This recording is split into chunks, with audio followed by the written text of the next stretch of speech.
and getting a Red Cross message stating my wife gave birth to twins 10 days before we returned. The captain of the David R. Ray made me wear a sign taped to my back that said, "Kick me, I'm a new dad of twin boys." My butt was sore for a week, and you boys have been a pain in my ass ever since.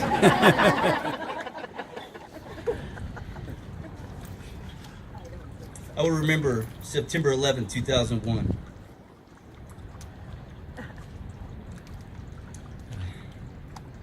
I was listening to Howard Stern on the way to work when the news of the attack was broadcasted. Speeding up and finally getting in the squadron and scrambling to get 2 helicopters loaded up with Hellfire missiles to protect the port of San Diego. That was one of the scariest days of my life, and we left on deployment 30 days later. I remember returning from that deployment, getting on a plane in Seattle, Washington, to come back home to San Diego. The flight attendant got on the mic and notified the rest of the plane that they were honored to have aboard 28 sailors returning home from an 8-month deployment. Everyone on that plane stood up and applauded us. I can't describe the pride I felt at that moment. Then they commenced to buy us drinks. I could barely walk off that plane to meet my family I hadn't seen for 8 months. Senior Chief Ortiz was there with me for that one. I'm almost done, guys. Sorry, I know it's hot. I remember my next deployment, 8.5 months, coming home just in time for the birth of my daughter. That was the second time in my life I fell in love.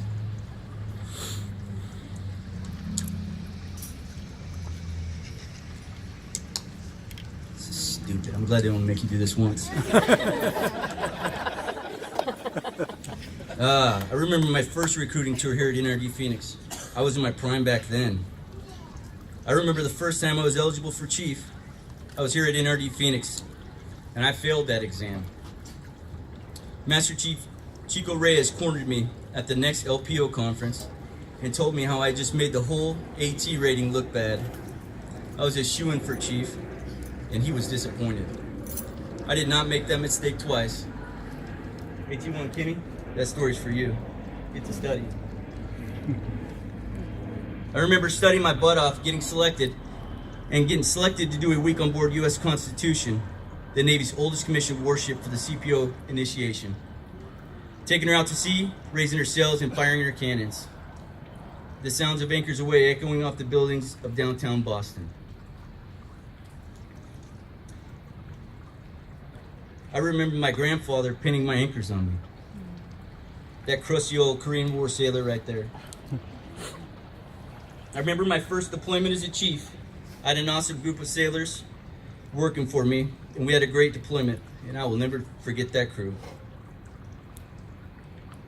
I will remember my mentors that I've had throughout my career. David Ortiz, Dwayne Netz, Ray Ducat, and Jimmy Stevens. Most of them are not here today, but these guys were my idols, and they never failed to help me out through my career. I will remember the sailors of Division 5. You truly made this the easiest tour by far.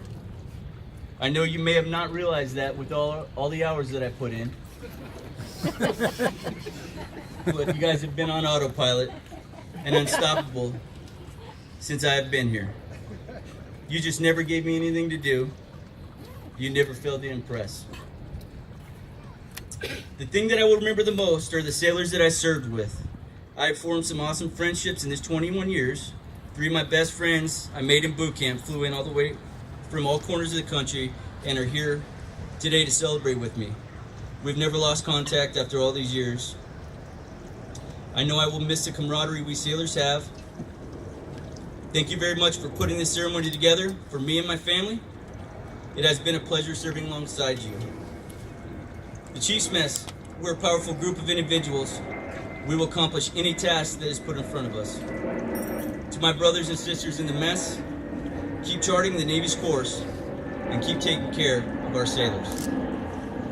Thank you.